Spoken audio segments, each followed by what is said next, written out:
Fala galera, tudo jóia? Agora nosso segundo bloco, continuando, pegando o que a gente viu no final do outro e já encabeçando aqui aquela relação de regência permitida em dois aspectos. Nós vimos, ao terminar o outro bloco, isso aqui, ó, nomes que admitiam regências diferentes.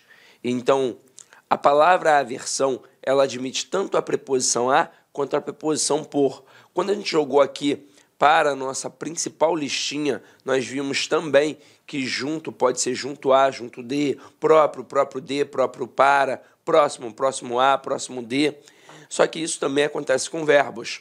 E tem dois verbos interessantíssimos, o verbo atender e o verbo precisar. O verbo atender, ele pode ser tanto transitivo direto, ou seja, pede um complemento sem preposição, ou transitivo indireto regido pela preposição a. Detalhe, no mesmo sentido, que é o atendimento de fato.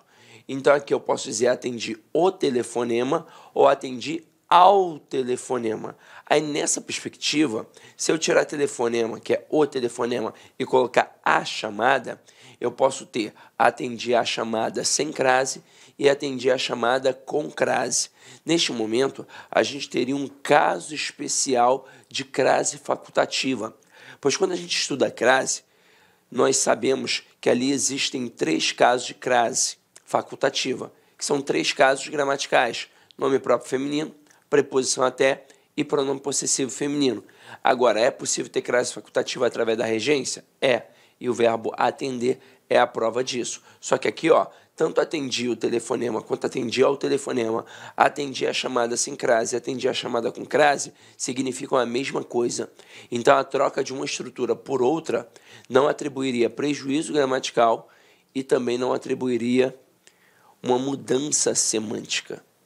Agora, quando eu coloco precisei o relógio e precisei do relógio, prejuízo gramatical não tem, porque as duas estão certas de acordo com o padrão culto da língua. Mas nós teríamos aqui, ó, uma mudança de sentido. Pois quando eu digo precisei o relógio, é porque eu coloquei na hora certa. Quando eu digo precisei do relógio, é porque de fato eu tinha necessidade de um relógio para, sei lá, tomar conta do horário. Até aí tudo bem? Então vamos lá. Agora a gente começa a trabalhar a regência dos verbos, a lista dos principais verbos que caem em prova. Nós temos na língua portuguesa mais de 11 mil verbos, como eu já disse a vocês, e ninguém domina 11 mil verbos, ninguém. Mas em provas de concursos públicos caem no máximo 20 verbos. Então vamos cair para dentro aqui, ó. O primeiro é o verbo agradar. O verbo agradar, no sentido de acariciar, ele é um verbo transitivo direto. Já no sentido de satisfazer, de causar agrado, ele é um verbo transitivo indireto, regido pela preposição a. Então aqui, ó, não é bom agradar demais as crianças. É o exemplo que a gente colocou aqui. Neste momento, observem que as crianças é o complemento do verbo agradar. Então aqui é um verbo transitivo direto e as crianças vai funcionar como objeto direto. Agora, se neste momento está no sentido de acariciar, eu estou diante de que tipo de pessoa? Diante de um pedófilo, pois ele está acariciando as crianças. Então não é bom agradar demais as crianças. Agora aqui, o sítio agradou ao fazendeiro, pois ele trouxe satisfação, trouxe agrado. Então o verbo é transitivo indireto e ao fazendeiro é um objeto indireto. Este chapéu lhe agradará, trará agrado, satisfação, agradará a alguém. Então, neste momento, é um verbo transitivo indireto e o ler é um objeto indireto. Só que agora a gente vai fazer uma brincadeira aqui, ó. Tá vendo essa frase? Não é bom agradar demais as crianças. E se eu colocasse aqui, ó, um acento grave, indicativo do fenômeno da crase? O que passaria a acontecer aqui? Aqui passaria a ser um verbo transitivo indireto. As crianças passaria a ser um objeto indireto. E eu mudaria o aspecto semântico também, pois agora não seria mais no sentido de acariciar, seria no sentido de satisfazer. Então, eu mudaria de um pedófilo para um pai zeloso, para um pai que mima os filhos. E isso é a riqueza da língua portuguesa, onde uma crase, uma preposição, uma vírgula pode alterar completamente o sentido. Então, cuidado com isso, tá? Então, vamos lá, vamos continuar a nossa brincadeira. Verbo aspirar, galera. O verbo aspirar, ele pode ser verbo transitivo direto, quando estiver no sentido de respirar, de cheirar, de sorver.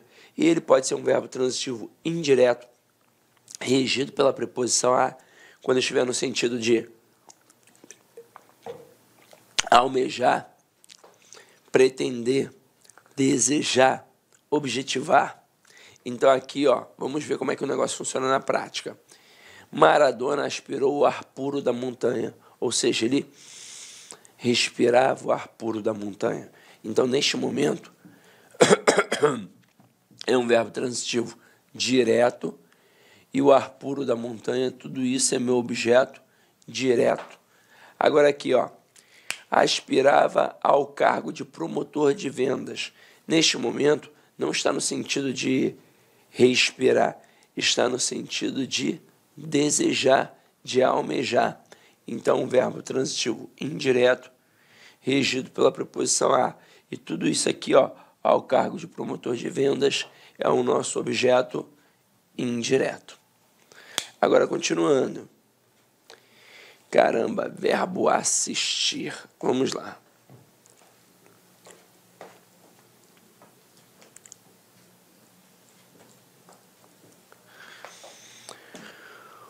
O verbo assistir, no sentido de dar assistência, ajudar, ele é um verbo transitivo direto ou um verbo transitivo indireto. Mas peraí, Sidney, como assim? Vamos lá. Ele, para a gramática tradicional, é um verbo transitivo direto. Então, na maioria das vezes, ele vai vir assim, ó, o médico assistia os lutadores machucados. Mas para o Celso Pedro Luft, que é adotado, por exemplo, pela FCC, ele, além de ser um verbo transitivo direto, ele pode ser um verbo transitivo indireto regido pela preposição a. E eu poderia dizer, o médico assistia aos lutadores machucados. Aí você pode contestar e falar assim, mas espera aí, Sidney, na hora em que coloca a preposição a, em que eu digo o médico assistia aos lutadores machucados, não poderia ser no sentido de ver, de presenciar? Não. É um fato culto da língua que nessa relação entre médico e o paciente, no caso, quem está sendo auxiliado, eu só posso ter no sentido de ajudar, não no sentido de ver. Mas, professor, e se eu não quiser dizer que ele está ajudando, que ele está dando assistência, se eu quiser dizer que ele está vendo mesmo, que ele está presenciando, aí você não vai mais empregar o verbo assistir, você vai empregar o verbo ver, presenciar, e não o verbo assistir. Aí, continuando aqui, esse aqui é bom você ficar ligado.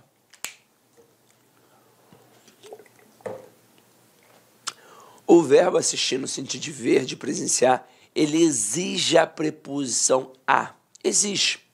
Então, aqui, ó, assistimos ao filme. O problema é que no dia a dia, a gente não fala assim, a gente fala assistimos o filme.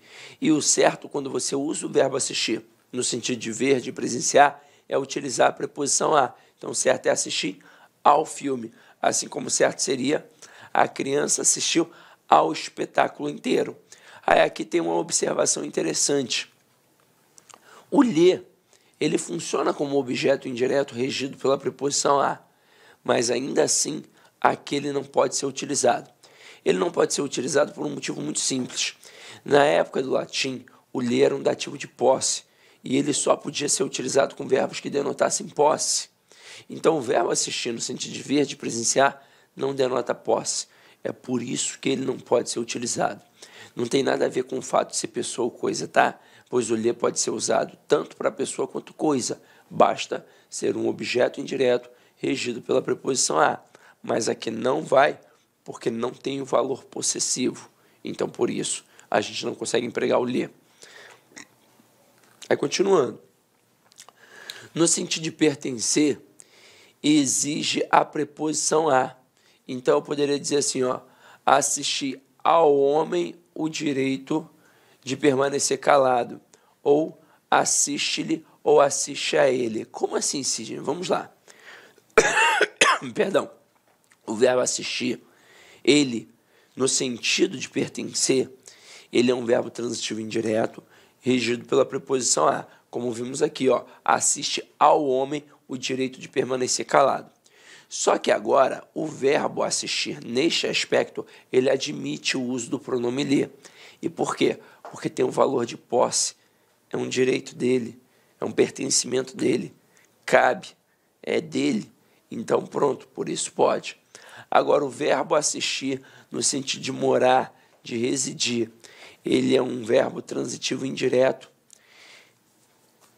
Perdão, ele é um verbo intransitivo. Caralho. É que o verbo assistir, no sentido de morar, ele é um verbo intransitivo. Só que é o seguinte, ele funciona como se fosse o verbo morar, de fato, um verbo intransitivo que tem uma preposição. Só que aquela preposição, ao indicar uma localidade, funciona como um adjunto adverbial de lugar. Então, olha só o exemplo. Pedro assiste em São Paulo. O problema é que no dia a dia ninguém fala assim. Então, na hora que você observar isso numa questão, você pode achar que está errado, quando na verdade está certo. Agora, no dia a dia, eu tiraria o verbo assistir e, de fato, colocaria o verbo morar. Eu diria, Pedro mora em São Paulo. Então, por isso o cara faz assim, para tentar te ludibriar. Mas, e se ele perguntasse a classificação do verbo assistir? Tendo em vista que você talvez não utilize sempre esse verbo no dia a dia. Ora, basta olhar para o complemento e perceber que em São Paulo é uma circunstância de localidade. Logo, vai ser um adjunto adverbial de lugar. E o verbo vai ser o quê? Ó? Intransitivo. Aí, continuando.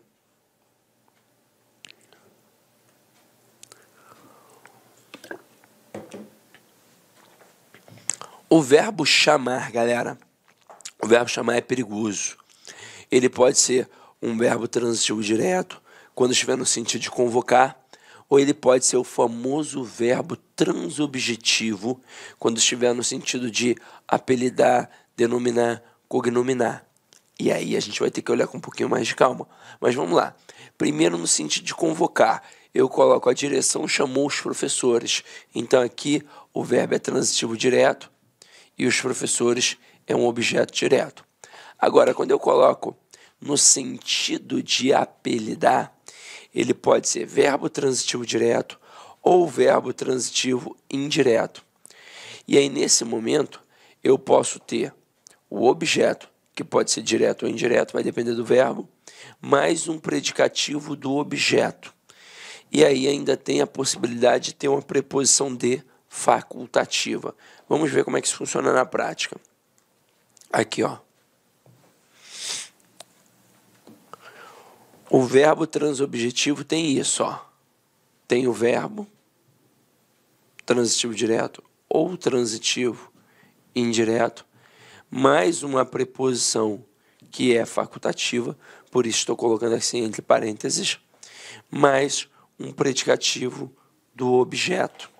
Então, olha lá, chamei-o de tolo. Essa frase poderia ser perigosa por quê? Porque o avaliador poderia pedir a classificação do verbo chamar. E aí muito candidato nesse momento ia pensar assim, quem chama alguém de alguma coisa. Então, o verbo transitivo direto e indireto. O objeto direto e o de tolo, objeto indireto. Mas não é assim que funciona. Lembra que a gente viu na aula de transitividade as possibilidades de complementos? E a gente viu que poderia ser um objeto, poderia ser uma circunstância e poderia ser uma característica. Tolo aqui no caso é um objeto, é uma circunstância ou é uma característica? É uma característica. Então, logo é predicativo. Então, quando eu coloco chamei-o de tolo, o verbo chamar aqui é verbo transitivo direto, o é um objeto direto e o de tolo é um predicativo do objeto direto. E quando eu coloco chamei-o tolo, aqui o verbo é transitivo direto, o é objeto direto e o tolo, predicativo do objeto direto. Existe alguma diferença da primeira frase para a segunda frase? Não, nenhuma. Ué, mas e aquela preposição ali? Ela é facultativa, ou seja, a tua presença ou retirada não vai fazer a menor diferença. Depois, chamei-lhe de tolo. Essa frase seria complicada porque o aluno poderia pensar que tem ali dois objetos indiretos, já que o lhe atrelado ao verbo sempre funciona como objeto indireto. Aí o que não poderia ter, teoricamente, no outro termo? Preposição. Pois eu não posso ter dois objetos indiretos, assim como eu também não posso ter dois objetos diretos. Se o verbo é transitivo direto e indireto, tem que ter tanto o objeto direto quanto o objeto indireto. Só que aqui não é um verbo transitivo direto e indireto. Aqui é apenas um verbo transitivo indireto.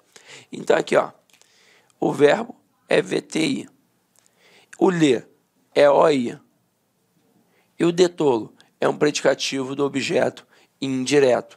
Agora aqui, ó, chamei-lhe tolo. Mais uma vez, o verbo é transitivo indireto, o lhe é um objeto indireto e tolo, um predicativo do objeto indireto. Detalhe, de vez em quando, algumas bancas destacam esse predicativo do objeto e dizem que ele é complemento verbal do verbo chamar, por exemplo, ou do verbo denominar, ou do verbo cognominar. E isso é viável? Não, pois para ser um complemento verbal, obrigatoriamente na questão, você tem que estar diante de um objeto, seja ele direto ou indireto. Agora vamos lá, vamos continuar aqui a nossa brincadeira. Galera, ó, verbos... Inicialmente eu peço licença, meus queridos amigos, mas é o seguinte, estou interrompendo suas aulas, seus estudos, mas essa aula é uma aula demonstrativa do site Lá Concurso para você ter conhecimento, para você ter uma noção, a qualidade, a seriedade e a responsabilidade do nosso curso. Posso dizer para vocês o seguinte, que aqui na Lá Concursos vai ser o melhor custo-benefício do mercado, preços bastante acessíveis, cursos, você pode ter absoluta certeza, completos, atualizados, ponto a ponto do edital. No nosso curso, garanto para você que aqui você vai conseguir adquirir o conhecimento necessário suficiente para realizar uma excelente prova. Gostou? Quer saber mais? Quer continuar assistindo essa videoaula? Quer ter o PDF? Quer fazer o curso? Cara, então clica aqui embaixo, bora matricular. Vou apresentar os preços aqui para vocês, ó. Conhecimentos básicos, ó, apenas R$ 99,90, sem pegadinha, sem pegadinha. Agente administrativo, o nosso principal cargo, ponto a ponto administrativo. E pode ter certeza, a maioria dos alunos aprovados nesse concurso para este cargo, garanto, vai ser aluno nosso aqui da Lá Concurso, técnico de enfermagem, R$ 149,90 e o de enfermagem, R$ 189,90. Vamos embora, vamos estudar aqui na Lá Concurso. Espero vocês, forte abraço, tchau, tchau.